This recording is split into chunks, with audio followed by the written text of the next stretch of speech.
lutang-lutang na maleta sa isang estero sa Taguig City. Nang ito'y buksan, may lamang bangkay ng babae.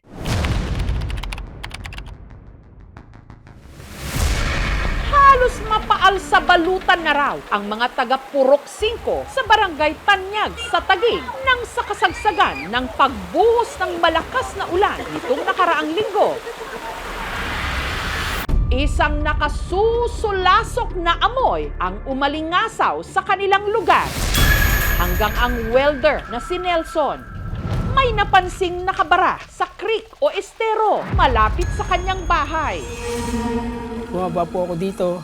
Bigla po ako kinilibutan. Tumakbo ako rito, paakyat. Tapos po sinabi ko sa mga kasama ko na mayroong doon na kahinaya ng basura. Nakabalot man sa itim na trash bag ang bumara sa creek. Kinutuban sila agad. Baka kung ano ito. Maleta? Oh, malaki nga. Kaya mo? Loy? Mabigat?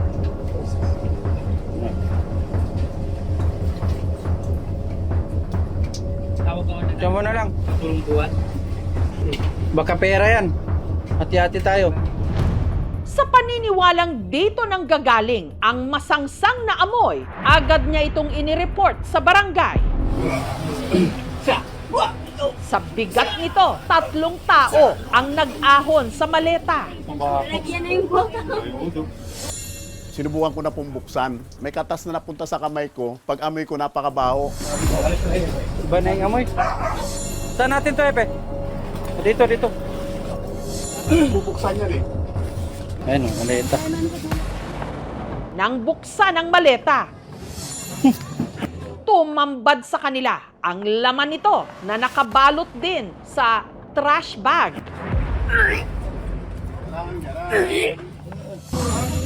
Masako pa. Parang nakakaduda talaga. Balik na balon. May laman pa? Buksan mo pa hanggang itaas. Pag hiwa niya pa ng paganon, lumabas na yung braso. Tao nga. Ano? Tao. Kip. Tao. Tumawag na kami ng pulis. Bali nakatupi po yung position po ng bangkay. May tama po siya sa tagiliran. Possible saksak po yun. May basag po yung bungo. Katawan yun eh. Nakadamit eh. So, yung build po kasi ng katawan is pang babae tapos yung may mahaba po yung buhok. Tao nga. Sino ang babaeng brutal na pinaslang at isinilid na lang sa maleta? Kinilibutan po ako nun kasi kabiruan ko yun eh. At sino naman ang desperadong gumawa nito? Sino naman pumatay ng ganun? Di ba lang sila naawa? Tao yun eh, di yun hayop. Ayun, maleta. Masako pa. Tao nga.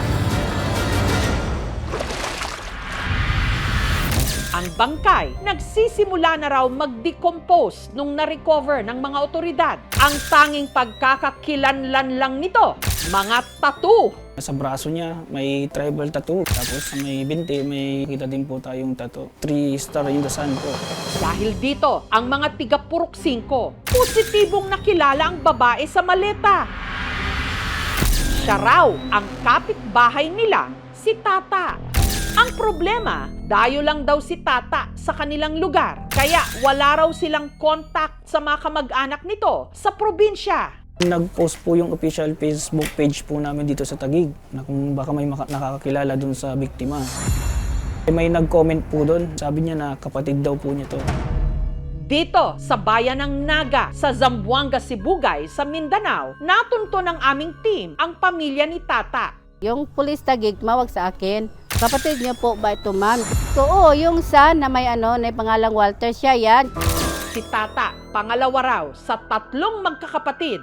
Nagkaroon daw si Tata ng 2 anak at para may ipantustos siya sa mga ito, taong 2001, lumuwas siya ng Maynila para makipagsapalaran. Niwan niya yung mga anak niya sa mama ko. Namasukan siya bilang kasambahay. 1 buwan lang siya nagpadala, tapos wala na. Wala na kaming balita sa kanya. Kala ko nga po nga patay na siya kasi sipin mo, 20 years, hindi na paramdam.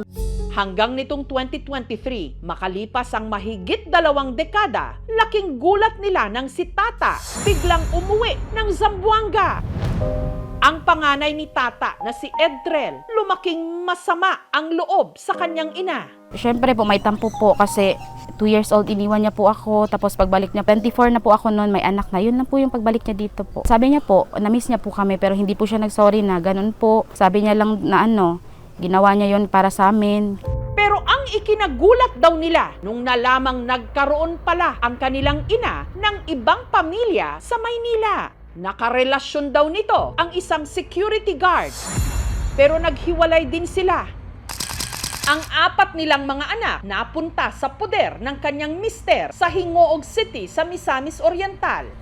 Ang naipakilala lang daw ni Tata sa kanila dahil dinala niya ito sa Zamboanga, Sibugay, ang bunso na si Princess Heart na anak din pala ni Tata sa ibang lalaki.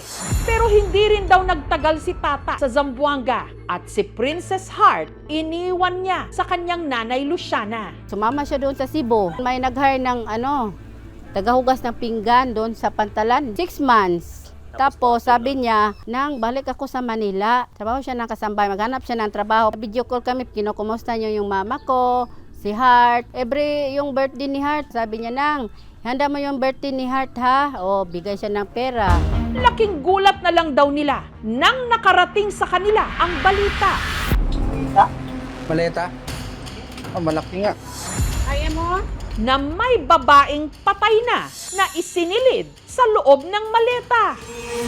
At ang tattoo nito sa binti, pareho ng tattoo ni Tata. Masakit nga po sa amin yung nalaman namin na ganun po. Tapos brutal pa yung paggagawa sa kanya po.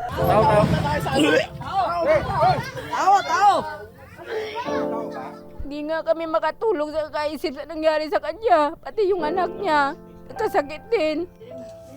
Siguro alam niya kung anong nangyari sa mama niya. Masakit yun. Nakita ko ng malita. Paa niya yun. Makita ko na masakit na. Para asikasuhin ito, ang pangatlong anak ni Tata na si Turong, hindi rin niya tunay na pangalan, lumuwas pa Maynila nitong Huwebes. Ewan ko nakikita yung nanay ko na ganyan. Masakit po ma'am, para sa akin, nanay ko po yan eh. So kahit hindi mo man makita ng talagang buo, pakiramdam mo ba bilang isang anak, may parang parang lukso ng dugo? Opo ma'am. Agad nag-imbestiga ang Taguig City Police na pag-alaman nila na halos 1 buwan na raw hindi umuuwi si Tata sa inuupahan nitong kwarto sa Barangay Tanyag. At ang naging pangunahin nilang suspect sa pagpatay sa kanya, ang napabalitang bagong karelasyon nito na may-ari mismo ng apartment na tinutuluyan niya, si Kaloy, hindi niya tunay na pangalan. Bago kay Kaloy ay may 2 pa siyang kinasama noon. 1 buwan siyang nawala, bumalik siya sa pangalawa. Itong pagbalik niya after 1 month, itong pangatlo niya kinakasama si alias Kaloy, baka ito yung naging dahilan para magselos. Nang puntahan ng mga pulis ang apartment ni Tata, naabutan nila roon si Kaloy, kasama ang mga kaibigan at ang mga boarders niya na sina Rambo at Donnie. Hindi rin nila mga tunay na pangalan. Nakita namin doon sa may garahe ng kanyang bahay, yung isang video okay. Merong isang punit ng sako. Yung punit ng sako na yon ay kahalintulad ng sako na nakita natin doon sa bangkay ni Tata na iginamit pambalot. Doon sa 4th floor, nakita namin yung mga buhok ng mahahaba na parang buhok ng babae at mga may traces din ng blood. Pero dahil nahulihan nila ang 3 ng mga drug paraphernalia, pati sina Rambo at Donnie, dinakip na rin ng mga pulis. Bali, naging person of interest po sila dahil yun nga, yung isa sa kanila is yung naging live-in partner po nitong victim po natin. Mas lumakas daw ang kanilang kutob na may kinalaman ang 3 sa krimen dahil sa mga nadiskubre nilang posibleng ebidensya sa loob mismo ng apartment kung saan nagrenta ng kwarto si Tata. May nakuha po kami yung blood stain sa may 4th floor po, which is pinakulik po natin sa soko natin. Meron din pong dress na kulay peach na nakuha dun sa kwarto nitong victim natin na may suspected na dugo din po. Subjected for DNA examination po itong mga to. Pero ano naman kaya ang maaring naging motibo ni Kaloy sa di umano pagpatay kay Tata?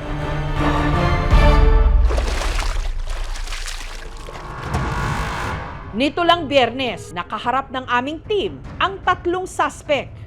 Pero yung mga ebidensya po natagpuan sa apartment nyo, kuya, Hindi po yun totoo ebidensya. Wala naman talagang dugo doon. Yung mga ano lang ng yero yun, mga kalawang. yung sako na nasa ilalim ng video kay kuya, yung daw yung Oo. same sako na Hindi, natagpuan. marami po talaga sa ako doon. Broxing ko yun. May mga garbage bag, marami doon. Kaya wala kaming ano doon. Pati yung kwarto ni tata, kuya, parang magulo daw, tapos parang doon Hindi galing talaga, yung maleta. gano'n lang talaga yun. Kasi tinanggal ko na ibang mga damit niya doon sa ilalim. Bakit nyo po tinanggal, kuya?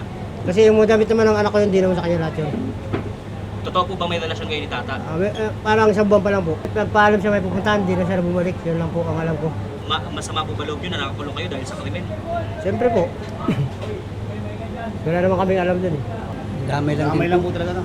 Damay lang po talaga yun. Tira ko po sa kanya, wala na, tapos na po pangyayari na yan. Nangupahan lang ako dun, sir, eh. Ay naamin nyo po na may kinalaman kayo sa droga. Sa droga lang po.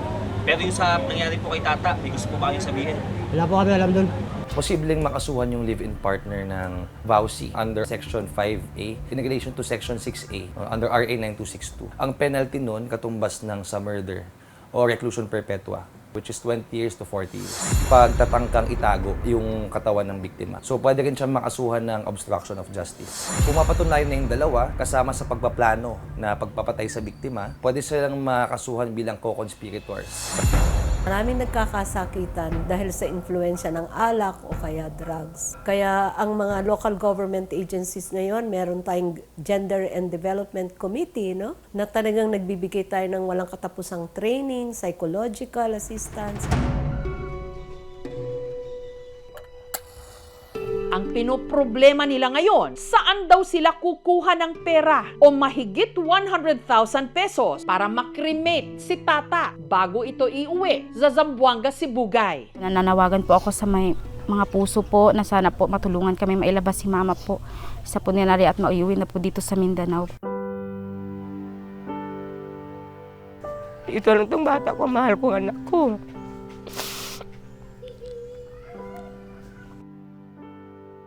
Sana Okay ka na dyan.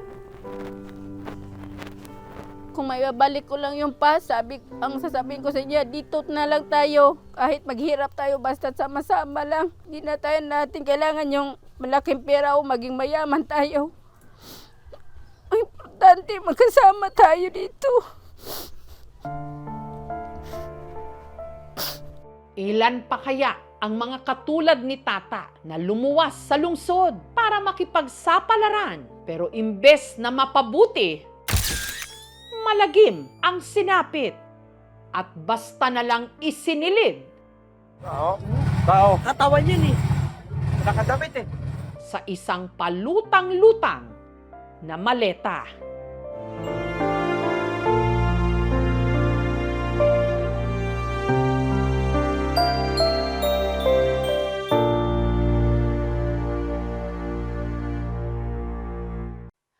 Thank you for watching, mga kapuso. Kung nagustuhan niyo po ang videong ito, subscribe na sa GMA Public Affairs YouTube channel. And don't forget to hit the bell button for our latest updates.